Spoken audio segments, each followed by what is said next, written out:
तर मराठा आंदोलक मनोज सरांगे पाटील सध्या बोलतायत, आपण थेट जाऊयात. होऊ द्यायचा नाही. जी किंमत मोजायची वेळ येईन आपल्या समाजासाठी ती मोजायची, परंतु हटायचं नाही.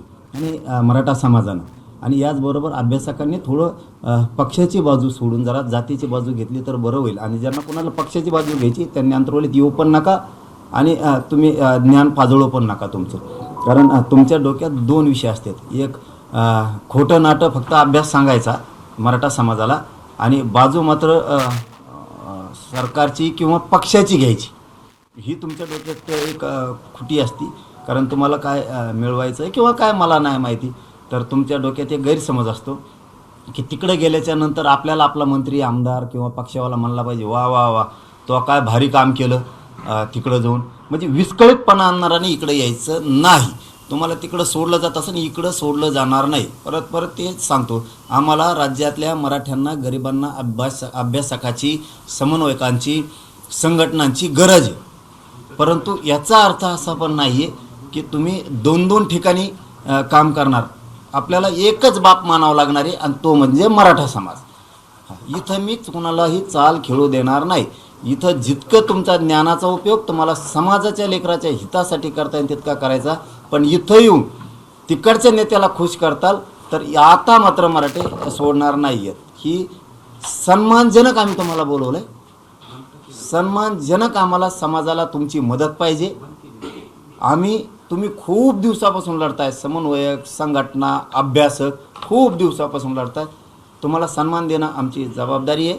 आणि काही समन्वयक आणि काही अभ्यासक खूप मरमर करतात मराठा समाजाला आरक्षण मिळावं म्हणून. पण काहींचं असं आहे की जरा दोन्हीकडे बी डगर राहत असतात. मात्र त्यांनी मग याच्यात आता तर बोलवलं आम्ही सगळ्याला सन्मान देणार आहेत, परंतु चपढप पुढच्या काळात चालणार नाही हे पण लक्षात ठेवा. कारण त्याचं कारण पण तसंच आहे. आता मराठा समाजाला सांगतो त्याचं कारण पण तसंच आहे की मायबापा हो, सरकारनं खूप मोठा घाट घातला आहे. आपला समाज त्याचं वाटोळं करायचं. कारण व्हॅलिडिटी झालेला असताना सुद्धा रद्द केल्या जात आहेत. आपल्या सारथीच्या योजना दिल्या जात नाहीत. 58 लाख नोंदी ज्या सापडल्यात त्याचे कुणबी प्रमाणपत्र जाणून बुजून दिले जात नाही आहेत. म्हणून एवढा मोठा उठाव करावा लागतोय की यांची जागा दाखवून द्यायची की मराठा समाजापेक्षा सरकार मोठं नाही. यांनी सगळ्यांवरती अन्याय केला.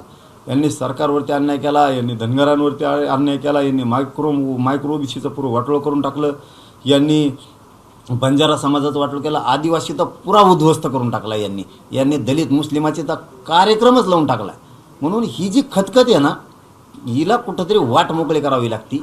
त्यासाठी एक जीव असणं, एकजूट असणं खूप महत्त्वाचं आहे. म्हणून मराठा समाज तर एकजूटच आहे, त्याच्यात काय दुमत असायचं कसलंच कारण नाही. परंतु आता जो पश्चिम महाराष्ट्रानं इतिहास घडवला ना, यामुळं पुरं राज्य ढवळून निघाले. विदर्भ म्हणतोय आम्ही कुणबी आहेत, मराठी आहेत, पण आम्ही मात्र 100% तुमच्या लेकराच्या मदतीला येणार आहेत. बावनकुळ्यानं आणि शिरसाटनं मराठा समाज जे उद्ध्वस्त करायचा ठरवला आहे ना, त्यांनी जो जातीय तेढ निर्माण केला आहे, त्यांनी जो मराठा समाजावर अन्याय करायचं ठरवलं ना, ती आपल्याला मोडून काढावाच लागतोय. त्यांना आता 28 तारखेपर्यंत वेळ दिला आहे. त्यांनी दिलं आहे नसता पुढची रणनीती आपण ठरवणार आहेत. पण मराठ्यांच्या लेकरांचं एकही प्रमाणपत्र जाऊ द्यायचं नाही. 58 लाखाच्या नोंदी घ्यायच्या, नोंदी घेतल्यात त्याचे कुणबी प्रमाणपत्र घ्यायचे आहेत. हैदराबाद गॅजेटनुसार पूर्ण मराठवाड्यातल्या मराठ्यांना प्रमाणपत्र त्यांच्याकडून आता घ्यायचे आहेत. ह्या आंदोलनात 29 ऑगस्टच्या सुट्टी द्यायची नाही. सातारा संस्थान, कोल्हापूर, पुणे आणि औंध या गॅझेटेडचा GR घेऊन लागू करायचं आहे. बलिदान गेलेल्या कुटुंबाच्या नोकऱ्याचा जे ऊर्जा विभागाचा GR राहिला आहे ते सगळे घेऊन त्याची अंमलबजावणी करून पोरांच्या घरी ऑर्डर गेल्या पाहिजेत. ACBC आणि EWS याच्यातले जेवढे विद्यार्थी राहिलेत ना, तेवढे विद्यार्थ्यांना माझं आज हात जोडून आव्हान आहे. प्रत्येक पोरानं ज्यांची निवड झाली त्या प्रत्येक पोरानं आपण आपला अर्ज घेऊन यायचा की निवड झाली पण आमची नियुक्ती दिली नाही.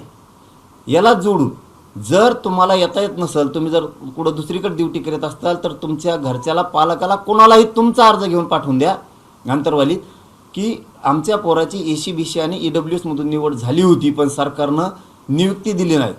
घेतल्याशिवाय तुमच्या माणसाने माघारी जायचं नाही, नियुक्त्या दिल्याशिवाय. याला जोडून प्रश्न ACBCच्या पोरांचा सुद्धा असंच आहे. ज्यांच्या निवडी झाल्यात, EWSचं आत्ता सांगितलं, ACBCच्या ज्या पोराच्या निवडी झाल्यात त्यांना नियुक्ती दिल्या नाहीत, त्या पोरांनी सुद्धा अंतर्वालीला आपण आपले अर्ज घेऊन यायचे. सगळ्या पोरांनी एक घर राहिला आणि दुसरा शिष्टमंडळ फर्स्ट मंडळ नाही. प्रत्येक पोरानं आपण आपला अर्ज घेऊन यायचा आहे की आमची निवड झालेली आहे, पण आम्हाला नियुक्ती दिली नाही. खूप गंभीर विषय सांगतोय, तुमच्या भविष्याचा प्रश्न आहे. नसता त्याच्यानंतर तुम्ही जर आले नाही तर माया नावाने बॉम्बलायचं नाही, आमचं काम झालं नाही म्हणून. ही संधीचं सोनं सगळ्या पोरांनी करायचं. जर तुम्हाला येता येत नसेल, तुम्ही कुठं दुसरीकडे काम जॉब करीत असलात, तुमच्या घरच्यांना पाठवून द्या, पालकाला, भावाला, कोणाला पण, की अर्ज घेऊन माझ्या भावाची निवड झाली पण दिलेली नाही आहे. नियुक्ती होऊस तर, तुमचे निवड होऊस तर, नियुक्ती होऊस तर तुमच्या माणसाने माघारी जायचं नाही आहे. याला जोडून महत्त्वाचा विषय मराठा समाजासाठी, ज्यांनी कुणबी प्रमाणपत्र काढण्यासाठी अर्ज केलेत, मराठा समाजानं समजून घ्या, याच्यानंतर सांगितलं जाणार नाही आहे. आता आज 16 तारखेला सांगतोय, 29 किंवा 28 ऑगस्टला तुम्ही इथं यायचं. ज्यांची कुणबी नोंद सापडली त्यांना कुणबी प्रमाणपत्र दिलं नाही, त्यांनी कोणाकडे अर्ज केला आहे, कोणत्या तालुक्याचा आहे, तुमचं नाव, कोणचा अधिकारी आहे, कोणत्या भाषेत तुमची नोंद सापडली, अधिकारी देत नाही, त्यांनी तिथं पण अर्ज द्यायचा आणि एक इकडं पण अर्ज घेऊन यायचा की आम्हाला प्रमाणपत्र दिलं नाही. तुमचं प्रमाणपत्र देऊस तर आंतरवालीतून तुम्ही माघारी जायचं नाही. दुसरं, ज्यांचे प्रमाणपत्र निघालेत पण त्यांनी व्हॅलिडिटीला अर्ज केला, व्हॅलिडिटी अधिकारी महाराष्ट्रासाठी सांगतोय, मग त्याच्यात विदर्भ पण आला. नंबर 1ला विदर्भाच्या नोंदी निघाल्यात, नंबर 2ला पश्चिम महाराष्ट्रात निघाल्या. म्हणून गाफील कुणी राहू नका. आता आमचा नंबर लय लांब आहे. ज्यांनी व्हॅलिडिटीसाठी अर्ज केलाय पण जाणून बुजून अधिकाऱ्यांना व्हॅलिडिट्या दिल्या नाहीत, प्रमाणपत्र दिलेलं असून तो कोण अधिकारी आहे, कोणत्या तालुक्यातला आहे, तुमचं नाव काय आहे, तुमची नोंद कशात सापडली, प्रमाणपत्राची झेरॉक्स त्या अर्जाला जोडा. व्हॅलिडिटीला एक अर्ज त्यांच्याकडे करा आणि एक कागदावर लिहून इकडे अर्ज घेऊन या. तुमची व्हॅलिडिटी होऊस तर तुम्ही माघारी जायचं, आंतरवालीतून अजिबात नाही. ज्या पोरांना ॲडमिशनं घेतलेत कुणबीतून, व्हॅलिडिटी टाकले पण देत नाहीत, जे पोरं शिकत आहेत त्यांना जर आंतरवालीला अर्ज घेऊन येता येत नसेल तर त्यांनी येऊ नका. तुमच्या भावाला किंवा वडिलांना कुणालाही पाठवा आंतरवाली आणि त्यांनी सांगा की आमचा मुलगा किंवा आमच्या भावानं कुणबीतून ॲडमिशन केलं आहे पण व्हॅलिडिटी देत नाही आहेत, पण पोराला शिकत आहे म्हणून त्याला येता आलं नाही तर मी आलो आहे, तसं तुम्ही या आणि तुमचं काम होस तर एकानं पण माघारी जायचं नाही. याचबरोबर ज्यांनी हैदराबाद गॅजेटनुसार अर्ज केले पण अधिकारी त्यांना कुणबी प्रमाणपत्र देत नाही, त्यांनी सुद्धा एक अर्ज तिथं करायचा आहे तुमच्या स्थानिक मराठवाड्यात प्रत्येक तालुक्यात, आणि एक अर्ज कागदावरती लिहून घेऊन यायचा आहे की आम्ही हैदराबाद गॅजेटियरनुसार अर्ज केला होता, या तहसीलदारकडं किंवा तुम्ही कोणाकडे केला त्याच्याकडं, ही आमचा तालुका आहे, हा अधिकारी हा देत नाही आहे आणि आमची नोंद या भाषेत सापडलेली. हे सगळं यावेळेस घेऊन यायचं, कोणीही मागं राहायचं नाही. याच्याच बरोबर महामंडळाअंतर्गत, अण्णासाहेब पाटील विकास महामंडळाअंतर्गत आत्तापर्यंत 450 कोटी रुपये वर्ग झालेत, पण ज्यांचे व्याज परतावे राहिलेत ना, सरकार म्हणतं व्याज परतावे राहिले नाही.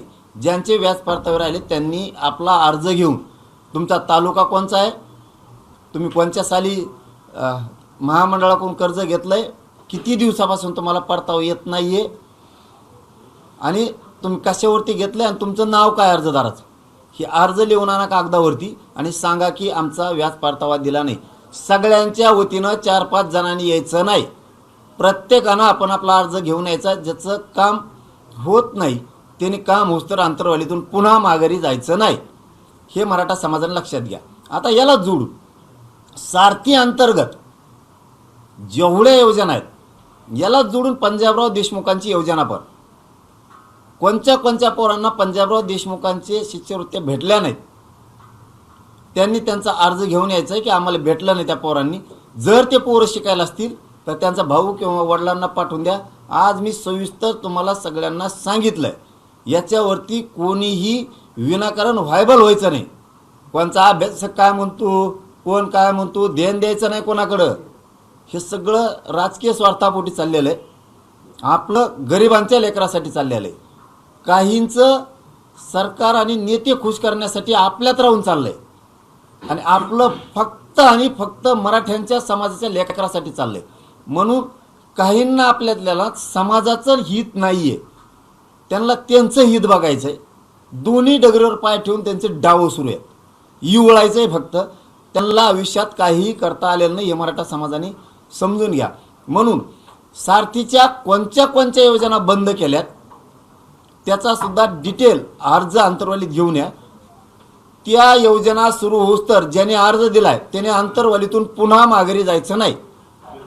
नसता आम्हाला द्यायचा अर्ज ती झोपला घरी जाऊन, आमच्या रातनं वेळेवर गर्दीमुळे ध्यानात तिथं तुम्हाला सेपरेट एका जागेवर जागा दिली जाणार आहे अर्जदारांसाठी. फक्त मंत्री आले शिष्टमंडळ की तुम्ही यायचं. अभ्यासकांना सुद्धा एक जागा दिली जाणार आहे, त्यांनी सुद्धा त्याच जागेवर राहायचं. मंत्री आलं की यायचं, मंत्री गेलं की तिकडे जायचं. मीडियात बॉम्बलायचं नाही. इथं ती शाळा जमत नाही. ती तुमची शाळा तिकडं असते तुमच्यात बैठका लागल्या का सरकारच्या टेबलावर उड्यान शानफाना कर, बैठकी हिसकुटून दी. जर सरकारला काही कळा ना, मराठ्याला काही कळा ना काय मिळालं. तशा बैठका आम्ही खूप बघितल्यात. बैठक हिसकुटून लावायला काय येते आणि काही पोटतिडकीनं सांगायला येते सरकारला. मग ते तुम्ही उड्या हाणणार आणि समाजाचं वाटलं करणार. इथं ती शानपणा जमणार नाही. नसता अंतर्वालीत पाय ठेवायचा नाही. इथं समाज हितासाठी यायचं, समाजाच्या कल्याणासाठी यायचं, बॉम्बलासाठी यायचं नाही. लगेच गेला बॉम्बलात मीडियापाशी ज्ञान पाजळीलं, त्यासाठी इथंच हे करायचं. म्हणून जे पोरं अर्ज घेऊन येणार आहेत त्यांसाठी एक सेपरेट जागा दिली जाणार आहे. निवांत बसायचं तिथं. मंत्री आले की आम्ही बोलून घेतो. अभ्यासक आले एका जागेवरती जागा दिली जाणार आहे. मंत्री आले की यायचं. विषय चालला होता आपला सारथीचा. सारथीच्या ज्या योजना बंद पडल्यात त्या सगळ्या योजना पुन्हा सुरू करून घ्यायच्या. म्हणून कोणत्या बंद केल्यात, ओबीसींना काय सुरू आहे, मराठ्यांना काय सुरू नाही, हे सगळं सुरू करून घ्यायचं सारथीच्या मार्फतचं. पंजाबराव देशमुखांपासून सगळं ही झाला आपला क्लिअर विषय. सरकारनं 30 मेच्या आंदोलनात आपण उन्हात जे आंदोलन केलं त्यावेळेस ओबीसीचा JR काढला. बघा किती फसवायचं असतं एखाद्याला. 3 महिने झालेत त्या JRची अंमलबजावणी नाही आहे. पोरांनी ॲडमिशन घेतले, पूर्ण फीस दिली. काय पागल समजता का आम्हाला तुम्ही, शिंदे आणि फडणवीस? समाजाने तुम्हाला गोड बोललं, डोक्यावर घेतलं म्हणून तुम्ही समाजाच्या डोक्यावर मुतणार का? ही कोणची शाळा आहे? मी समाज मरू देणार नाही. तुम्हाला राजकारणातून संपू पण समाज मरू द्यायला जाणार नाही. फीस पूर्ण घेतल्या. त्याच वेळेस सांगितलं होतं आम्ही, फीस शाळावाले सगळे मागायलेत. तुम्ही हसन मुश्रीफ साहेबाच्या मंत्रालयाचं पत्र काढा, दादा भुसे साहेबांच्या मंत्रालयाचं पत्र काढा, चंद्रकांत दादा पाटलांच्या काढा, तुम्ही कृषीमधलं काढा, सगळे पत्र काढावं लागते. तुम्हाला ओबीसी मंत्रालयाचं पत्र काढावं लागेल, तेव्हा हे अधिकारी हे करतात. तुम्ही राज्याअंतर्गत ॲडमिशन, देशांतर्गत ॲडमिशन घेतलेल्या पोरांना सुद्धा महाराष्ट्रातल्या पोरांनी तिकडे ॲडमिशन घेतल्यामुळे सवलती लागू होणार आहेत असं सांगितलं. केल्या लागू सवलती? तुम्ही सवलत लागू म्हणा आम्ही लय दिलं. अरे ज्यावेळेस तुम्ही दिलं आम्ही दिलंच म्हणलो. फडणवीस साहेबांनी काय शब्दांत दुखवलं नाही वर्षात, एकही शब्दांत दुखवलं नाही एकही. कारण आम्हाला वाटलं आता आमच्या समाजाचं कल्याण करायला. काहीच करणार तुम्ही पुढं. तुमच्या स्वतःच्या मंत्रालयाचा काढला नाही तुम्ही. प्रताप सरनाईक साहेबांनी त्यांच्या बलिदान गेलेल्या कुटुंबासाठी JR काढला.